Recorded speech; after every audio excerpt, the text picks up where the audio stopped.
안녕하십니까, 황혜실입니다. 그래서 반성하겠다는 겁니까, 말겠다는 겁니까? 국민의힘 장동혁 대표는 책임을 통감한다, 국민의힘이 부족했다면서도 동시에 민주당의 의회 폭거와 국정 방해가 계엄을 불러왔다고 책임을 돌렸습니다. 김재원 국힘 최고위원은 6시간 계엄에 민주당과 이재명 정권이 1년 내내 내란몰이를 하고 있다고도 했죠.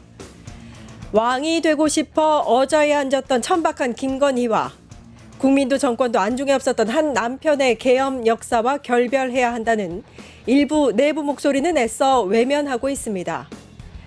위헌위법한 계엄에 사과도 못하고 내란 속의 윤석열과 결별도 못한다면 제1야당 자리는 그만 내려놓고 아스팔트 구구당으로 개명이나 하시기 바랍니다. 11월 30일 끝장 뉴스 시작합니다.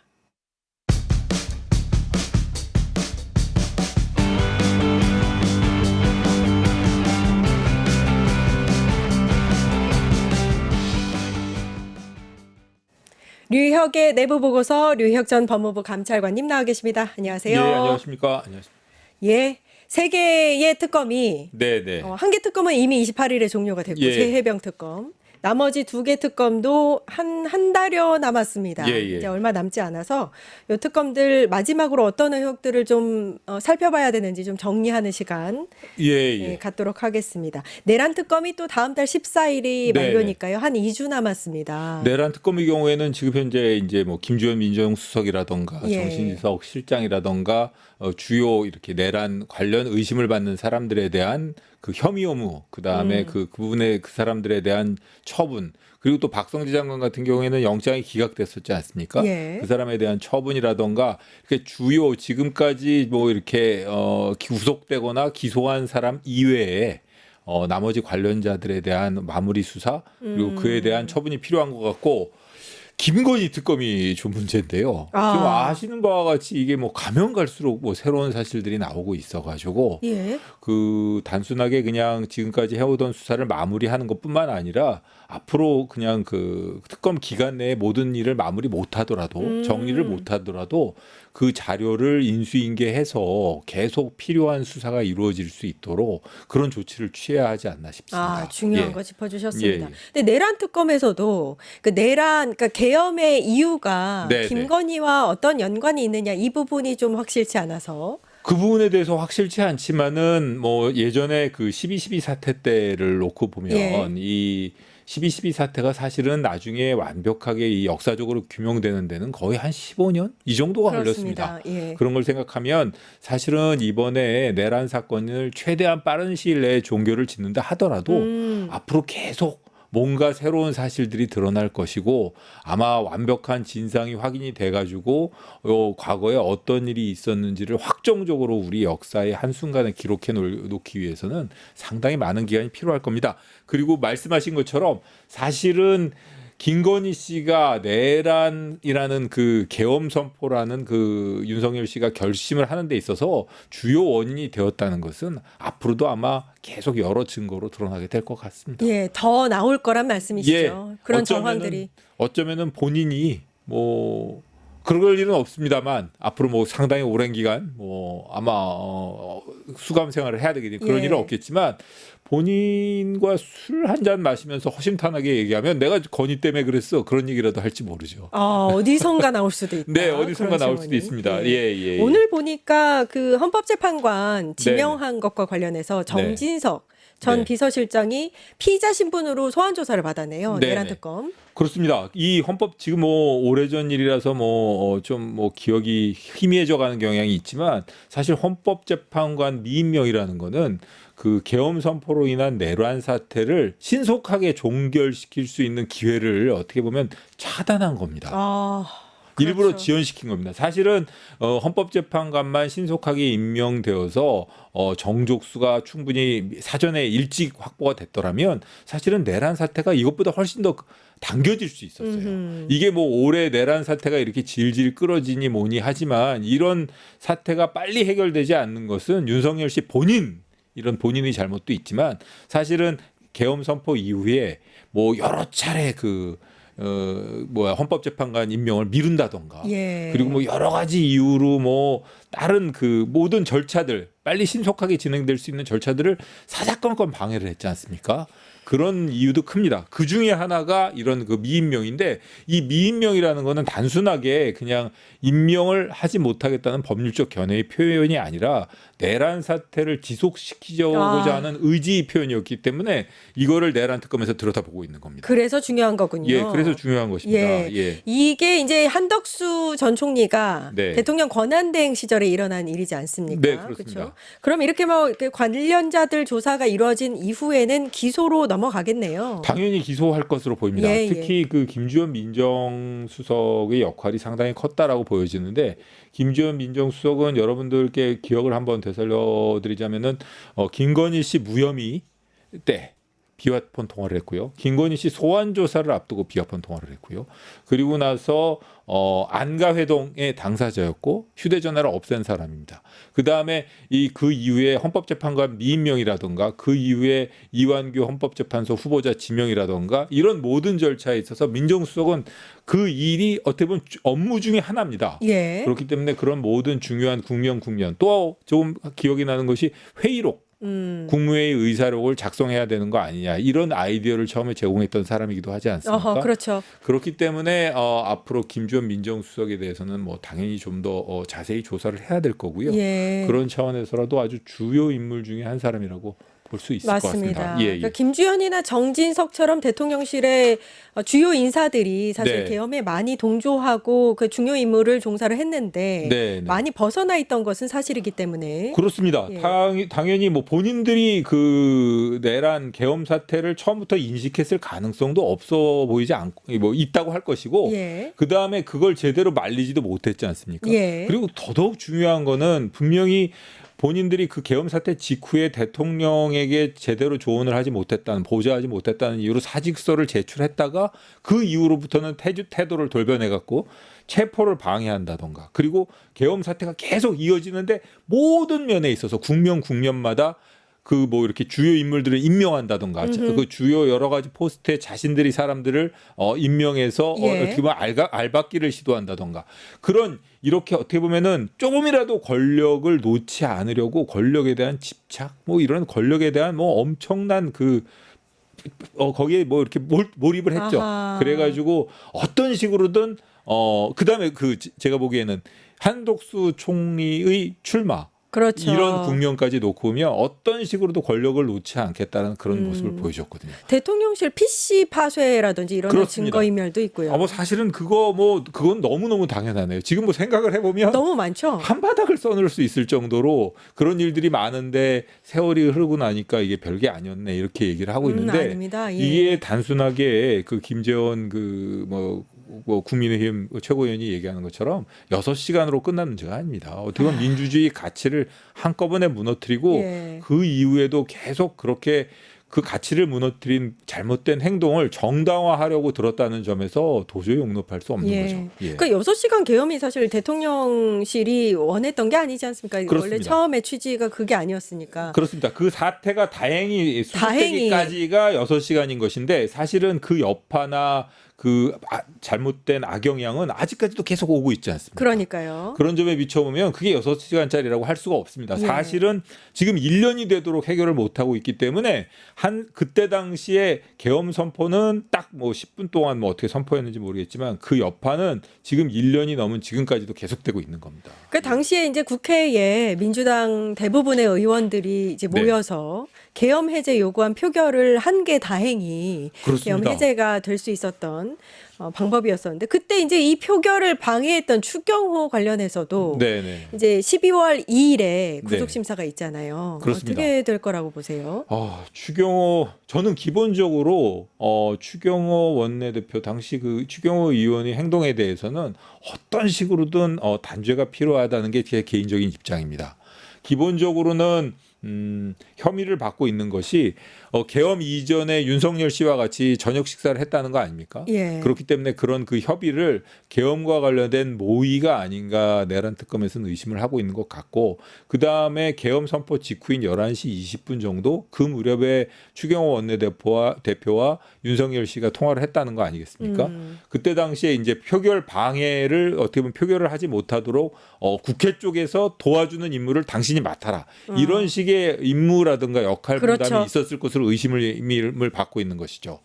그런데 이제 본인은 이걸 부인하고 있습니다만 지금 내란 특검에서 영장 청구를 했다는 건 첫 번째 절대로 기소는 뭐 피할 수 없는 겁니다. 예. 두 번째로는 단순하게 통화를 했다는 것, 식사를 했다는 것만 가지고 이 내란 행위의 국회에서의 그 지지라던가 뭐 국회에서의 역할 담당을 추경호 원내대표가 했다는 걸 입증할 수는 없지 않습니까?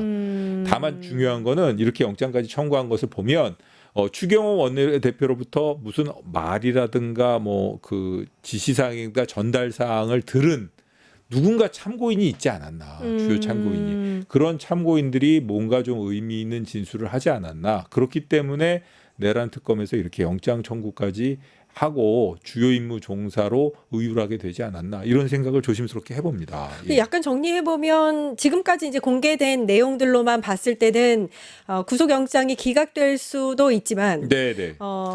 보셨을 때 감찰관님께서 보셨을 때는 주요한 어떤 증거들을 내란 특검이 갖고 있지 않겠느냐. 그럴 것 같습니다. 뭐 텔레그램 메시지라던가 아니면은 그 추경호 원내대표로부터 지시사항을 전달받은 그 취지. 그러니까 다른 의원들이라던가 당직자 이런 사람들도 조사를 한 것으로 알고 있는데, 그 당직자들이나 의원들이 뭔가 추경호 원내대표의 그 숨은 의도 이런 거에 대해서 의미 있는 진술을 하지 않았을까, 이렇게 추정을 해봅니다. 아직 공개되지 않은 어떤 네네네. 핵심 증거들이 있을 그런 것이다. 게 있어야 하지 않을까 싶고요. 어찌되었던 그 이번 그 원내대표로서 이 표결에 참여하지 못하도록 대다수의 국민의힘 의원들이 그런 일에 주요 임무, 주된 역할을 했던 부분에 대해서는 아마 특검에서도 그냥 넘어가지 않고 기소를 해서 법적 판단을 받아버리라고 생각합니다. 예. 받아볼 것으로 생각합니다. 예. 예. 박성재 전 장관 같은 경우에는 2번이나 영장을 청구했는데 기각되지 않았습니까? 네네네. 기소 여부가 아직 결정이 안 됐다고 하네요. 그거는 제가 보기에는 저는 기소는 100% 확실한 것이고, 다만 그 기소 범위 어디까지 어떤 식으로 의유를 해가지고 공소 사실을 어떻게 구성할 것인가만 가지고 지금 고민을 하고 있는 것이지, 기소는 100% 당연하다고 생각합니다. 일단 기본적으로 해병 특검에서도 저기 범인 도피라던가 이런 거 관련해 가지고 직권남용이라던가 이런 걸로 기소를 하지 않았습니까? 내란 특검에서도 당연히 병합 기소를 한다던가 지금까지 영장 2번 청구했던 거 이런 걸 가지고 100% 기소는 할 것인데, 이거에 대한 법적인 평가라던가 의율, 공소사실 작성과 관련해서 조금 고민하지 않을까, 이렇게 생각을 해봅니다. 예. 어떤 부분 때문에 고민이 이렇게 길어지는 걸까요? 표현이라던가 이런 게 있을 수가 있습니다. 지금 현재 그 법원에서 영장을 기각하면서 위법성의 인식이라던가 뭐 이런 부분을 지적하지 않았습니까? 예. 그렇기 때문에 위법성을 인식할 수밖에 없었던 여러 가지 증거관계라던가 전후 사실관계 맥락이라던가, 그리고 박성재 장관에 대해서도 사실 이런 말씀드리면 그렇지만 영장이 기각되고 탄핵이 기각되고 이럴 때마다 계속 뭔가 새로운 증거가 나오고 있거든요. 지금도 또 나왔잖아요. 예, 그렇습니다. 그러니까 좀 아쉬운 생각이 들어요. 이게 보면은 이런 게 다 합쳐졌으면 탄핵이 기각됐을까? 이런 게 다 나왔을 때 초기에 이걸 확실하게 신속하게 수사를 했더라면 영장이 기각됐을까? 본인이 아니면 이렇게까지 뻗탱기는 모습을 보였을까? 이런 아쉬움이 있죠. 그렇기 때문에 이렇게 새롭게 드러나는 사실관계에 맞춰서 공소사실을 정리하고 뭐 증거관계를 다시 한번 확인하는데 조금 시간이 걸릴 것으로 보이는데, 기소는 100% 확실합니다. 예.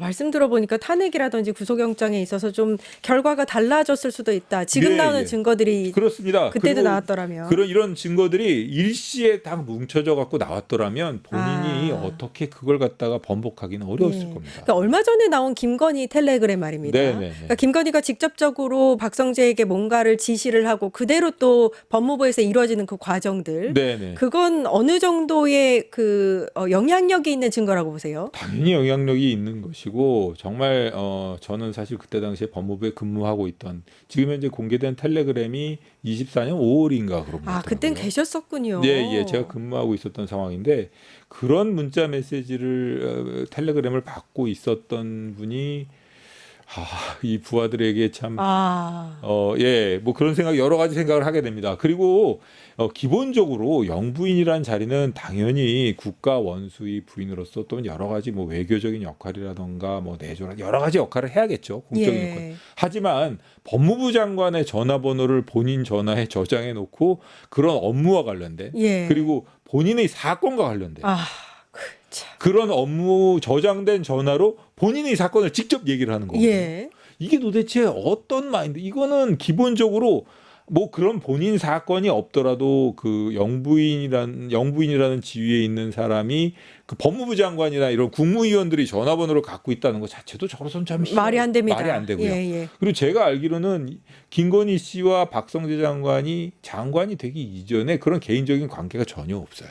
없습니까? 예, 전혀 없습니다. 그럼 전혀 그래서 그 김한빵이라고 전화번호를 해놓은 그러니까 게 그 전이냐 후냐에 따라서도 의미가 달라진다고 하죠. 그게 예. 아닙니다. 그 저기 몰랐군요. 모 국회의원이나 뭐 다른 저 검찰 간부나 이런 사람들은 예전부터 김건희 씨를 알고 지냈다는 걸로 알고 있는데 그 박성재 장관의 경우에는 그 윤석열 씨와는 친분이 있었지만 김건희 씨와 알고 지내는 관계가 아니에요. 아니군요, 예. 확실하게. 그리고 그렇다면은 뭐 윤석열 씨 윤 아무개 윤 총장이면 총장, 그렇죠. 윤 청장 3호라든가 뭐 이런 식으로 저장을 해놓지 김 안방으로 해놓겠습니까? 이거 뭐 그리고 김 안방으로 저장된 것도 보면은 한편으로는 뭐 참 어떤 생각을 박성재 장관이 가지고 있었나 이런 생각도 하게 되고 남에게 노출되지 않기 위해서 일부러 이름을 그럴 피했을 수는 수도 있죠. 있고요. 예. 그리고 본인이 김건희 씨에 대해서 그런 전화를 받으면서 느꼈던 감정이 감정적인 이렇게 드러나서 그렇게 해놨을 수도 있고 여러 가지 가능성이 있어 보입니다. 그러니까 박성재 같은 경우에는 뭐 고검장이라든지 이런 높은 직급을 가졌던 사람이 아니기 때문에 네. 어찌 보면은 윤석열이 그러니까 한직에 머물다가 변호사 생활하고 있는 박성재를 일부러 찍어서 박승재 장관이 고검장 했습니다. 고검장 했습니까? 서울 고검장 했습니다. 서울 고검장까지 예, 했군요. 서울 고검장까지 했습니다. 이게 총장 후보로도 뭐 언급이 됐었는데 그 뭐 여기서 말씀드리면 그렇지만 그 박성재 장관을 제가 이제 그 법무부에서 감찰관으로 근무하면서 박성재 장관의 대학 동기 되시는 분이 뭐 몇 분들 많이 아시거든요. 요즘은 짜증 안 부리냐, 뭐 요즘 화 안 내냐, 뭐 이런 거 물어보고 그래서 좀 아랫 사람들이 좀 힘들어하고 불편했던 상사인데 법무부에 있으면서는 별로 그런 걸 얘기를 안 했는데 본인이 시달리다 보니 그 후배들을 이렇게 그 괴롭힐 시간이 없었나 이런 생각도 해보고 뭐 그래요? 그런 웃고 그랬었습니다. 언론에는 짜증을 많이 냈습니다.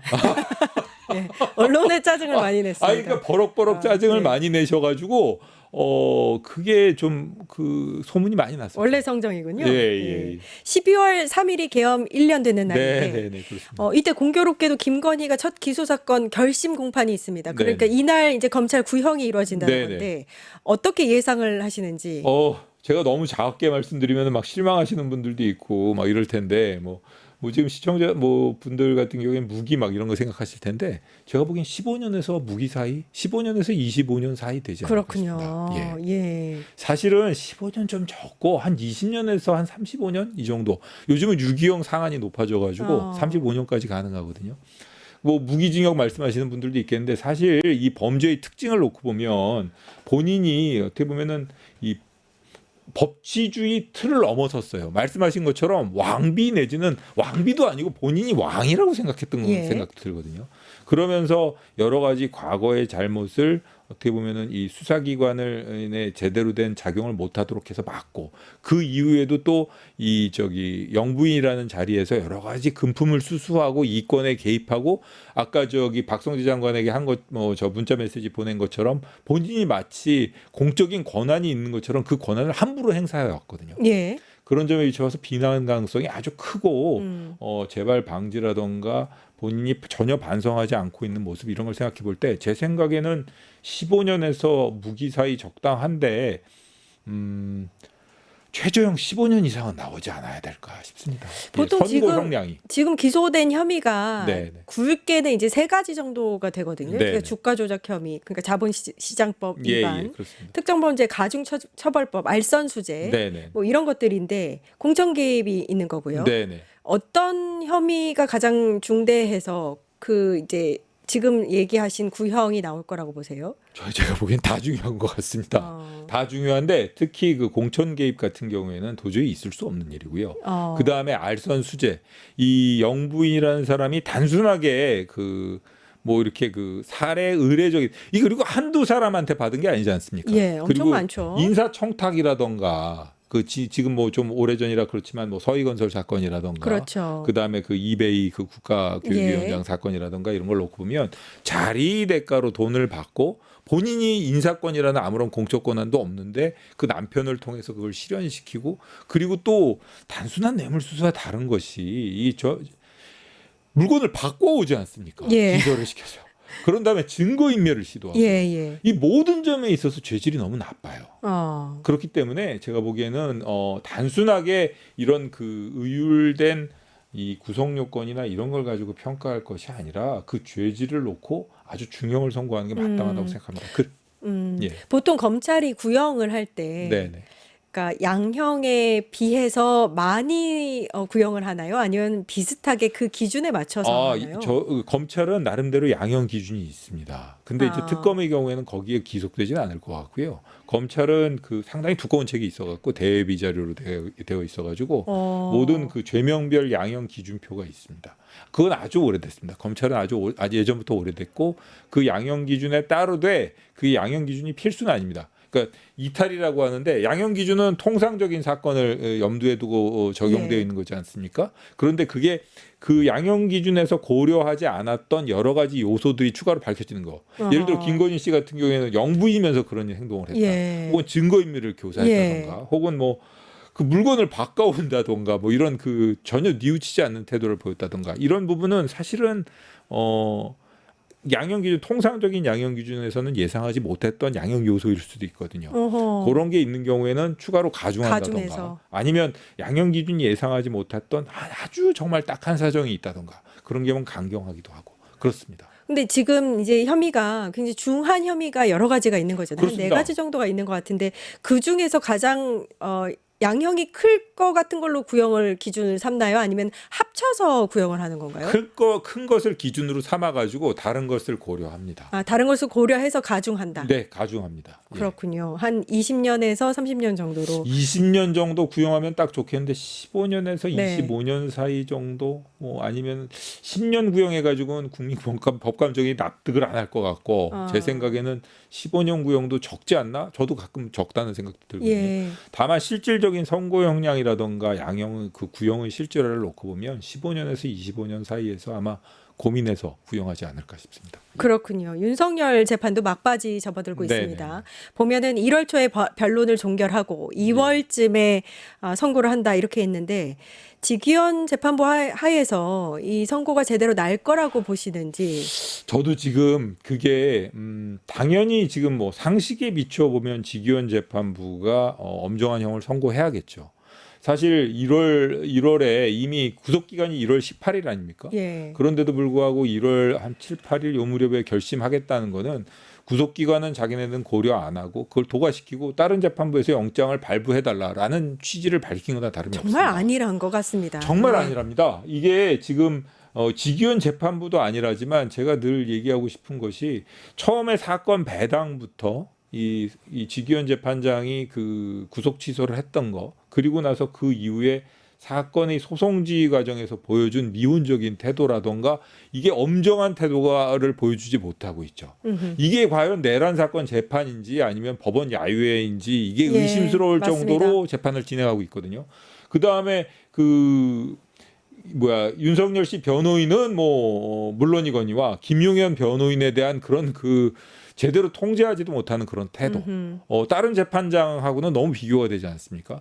그리고 또 지금 이렇게 중대한 사건을 담당하고 있는 재판부가 지기현 부장만 약간 법조 경력이 있고 양쪽에 있는 배석 판사들은 큰 경력이 없는 사람들이란 말입니다. 예. 사실 그 내란 사건이라는 거는 워낙 이렇게 증인들도 많고 증거도 많고 쌍방 너무 이건 명확한 사건이지만 그 변호인들이 정치적인 동기에서 계속 어떻게 보면 변론을 지연시키라고 시도하고 이런 상황이라면 어떻게 보면은 이런 사건, 이런 중대한 사건을 신속하고 엄정하게 다룰 수 있는 재판부의 구성부터 배당부터 이런 거에 대해서 법원이 신경을 썼어야 됩니다. 예. 그런데도 불구하고 신경을 제대로 안 쓰고 그 다음에 어떻게 보면은 재판장은 모험주의적이라 그러나 뭐 어떻게 보면 그 자신의 법 이론을 테스트라도 해보듯이 구속 취소해버리고요.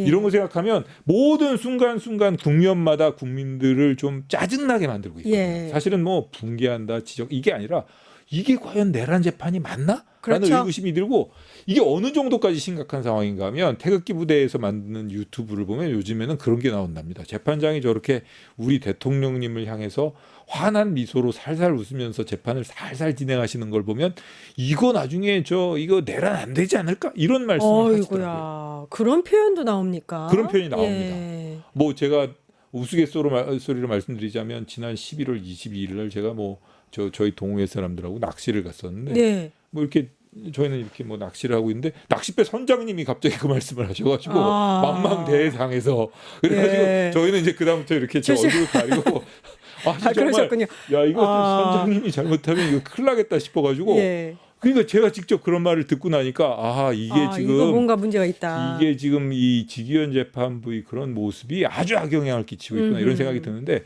엄정하게 선고가 돼야 될 겁니다. 예. 잘 지켜봐야 될 것 같습니다. 예. 시간이 얼마 없긴 한데 이거 여쭙고 싶었습니다. 그러니까 검찰 대장동 사건 때 항소를 포기한 검찰이 네네네. 패스트트랙 사건에 대해서도 항소를 포기했는데 네네. 사실 대장동 사건은 구형보다 선고형이 이제 많이 나왔기 때문에 네네. 항소 포기가 당연하다 뭐 이런 얘기가 있었지만 패스트트랙 사건은 한참 아래로 나왔거든요. 원래 이제 금고형이었는 뭐였죠? 한 2년 정도의 징역형으로 있었는데 400만 원까지 내려갔으니까요. 네네. 2,400만 원. 이례적이다 이렇게 보시는지. 2,400만 원 징역 선고 이게 그 형종이 달라지는 경우. 그렇죠. 그러니까 그 대장동 사건 징역형에서 뭐 이번에 예. 그 패스트트랙 사건의 경우에는 징역형을 구형했는데 벌금형이 예. 선고된 것이거든요. 이런 양형의 경우에 형종이 달라진다는 거는 기본적으로 원래 항소해야 될 사유입니다. 근데 형종이 달라졌더라도 이걸 벌금 일일 10만 원이었는데 요즘 얼마인지 모르겠네요. 미결 구일수 그렇게 보는군요. 그렇게 봐가지고 그걸 갖다가 어떤 경우에는 이제 여러 가지 사정이 있는 경우에는 예를 들어 2,400만 원이라고 치면 240일 정도로 보거든요. 예. 그래가지고 1년 구형이 1년이 채 안 240일이면 항소를 포기할 수도 있는데 아하. 다만 그게 중요한 것은 형종이 달라졌다는 거겠죠. 벌금형의 경우에는 의원직 신분을 유지할 수 있고 그다음에 징역형의 경우에는 의원직 신분을 무조건, 유지하지 그쵸. 상실하게 되지 예. 않습니까? 그런 점 때문에라도 어떻게 보면은 통상적으로는 원래 항소하는 게 맞습니다. 근데 이 항소를 포기하기 위해서는 여러 가지 사정, 이 공소심의위원회 의결서라 그래가지고 예. 이게 지금 징역형 구형을 했는데 벌금형이 나왔다. 근데 환산을 하면 형량은 이렇게 되는데 형종이 달라지고 완전히 다른 의미를 가지니까 어떻게 할까라고 얘기해가지고 한 5명 정도가 심의를 합니다. 그래서 그런 결과에 따라서 포기를 했다 그러면은 포기할 수도 있는 거겠지만 어찌되었던 형종이 달라지는 경우에 원칙은 항소가 맞습니다. 심의위원회 말씀하셨는데 네네. 이런 얘기도 있더라고요. 대검 예규에 이거 네. 맞지 않다. 예, 항소 포기 이번에 사례가 그건 어떻게 생각하세요? 그게 이제 그 말씀드린 것처럼 기준은 그런데 그 뭐 이탈이라고 해야 되나? 그러니까 디비에이션 그러니까 그런 그 원칙에 대한 예외를 규정하기 위한 하나의 조건 중에 하나가 공소심의위원회 의결입니다. 그 공소심의위원회에서 여러 가지 의견을 내 가지고 여러 가지 사정을 고려해서 이제 그만하자 이 정도로 뭐 이런 식으로 의견이 나온 것이라면 가능하긴 한데 어쨌든 국민들이 보기에는 두 가지에 대해서 여러 가지 생각을 할 수가 있죠. 예. 그거 포기했으니까 할 수 없이 포기한 거다. 그거 포기하고는 말이 많더니 왜 이거 포기하고는 조용하냐. 이런 식의 그 의구심이 들도록 만드는 상황인 건 틀림없습니다. 네. 예. 사흘만 있으면 12월 3일 네네네. 비상계엄 1년 되는 네네. 날입니다. 감찰관님은 더 감회가 남다르실 것 같아요.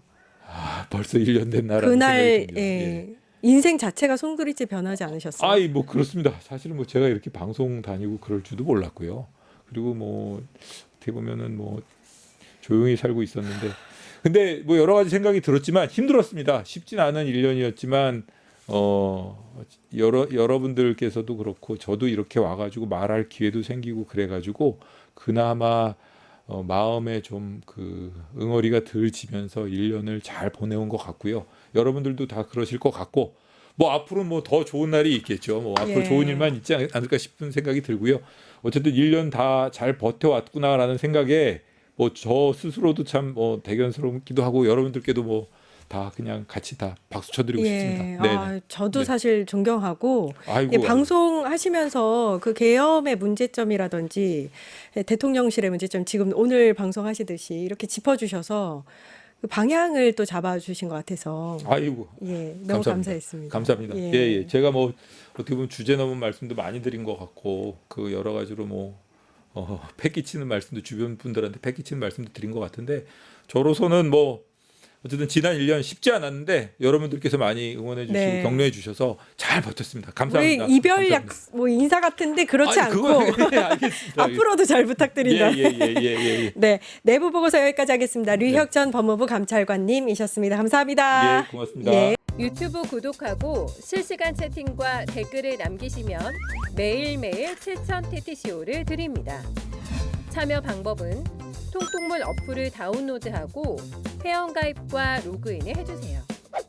마이페이지에서 나의 회원 고유 번호를 복사해주세요. 유튜브 구독 후 실시간 채팅이나 댓글창에 고유 번호를 한 번만 입력하면 준비 끝! 지금 유튜브 채팅과 댓글 쓰기 참여하고 7,000TTCO 받아가세요.